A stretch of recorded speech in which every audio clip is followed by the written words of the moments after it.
A question like this on the GMAT is focused on writing the right equations to help you solve the problem. One equation we can easily write from this question is seeing that 300 grams is pretty much equal to the two foods that the rabbit is eating. So the X type of food and the Y type of food gives us 300 grams. So one very simple equation we could write off of that is pretty much X plus Y is equal to 300. And as you read on, the question tells you that food X contains 10% protein. So we can write another equation that pretty much says 10% of the X plus 15% of the Y.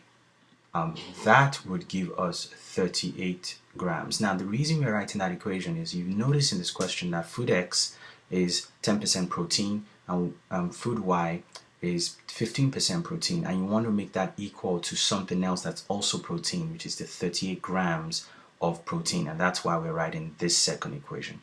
So based on that, we can then work off of these two equations. In math, if you have two unknowns and you have two equations, you can solve that problem. So let's try to simplify this some more. These percentages, essentially you can write those in decimal.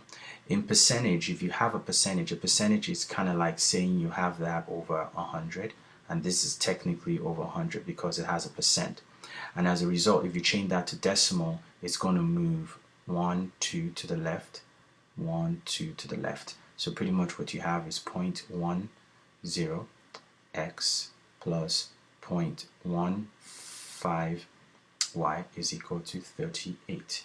We can simplify this some more because we don't really want these decimal points. So what we can do is multiply this entire equation by 100 to take the decimal points away, because if you multiply by 100, it essentially would move the decimal point out on both of them, and it would add 2 zeros on this end. So essentially your new equation looks like this: 10x plus 15y is equal to 3800.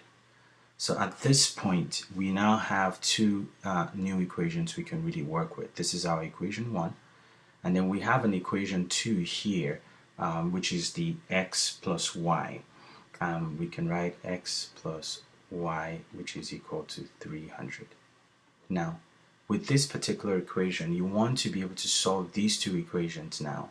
Our equation 2 here can be simplified some more. When I look at this, I realize I have x's and I have y's, and I want to eliminate one of these two so that I can solve for the other. Now the key idea here is noticing in the question that you have, it says how many grams of food X. So at that point, we really want to focus on the X and get rid of the Y.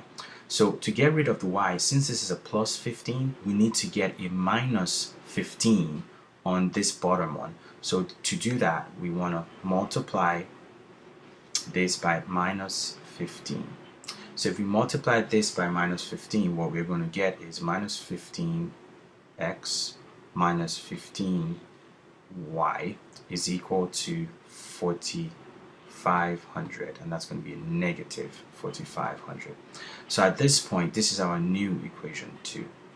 So with this said, this is really what we have. I'm going to write it afresh here. We now have 10x plus 15y is equal to 3,800, and we have minus 15x minus 15y is equal to minus 4,500.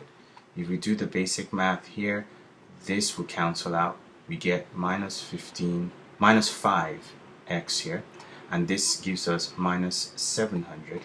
At this point, we divide the minus 5 on both ends because we're trying to solve for the x. So the x at this point is going to be equal to 140. It's a pretty long question, but that's pretty much how to do this. The answer there would be B.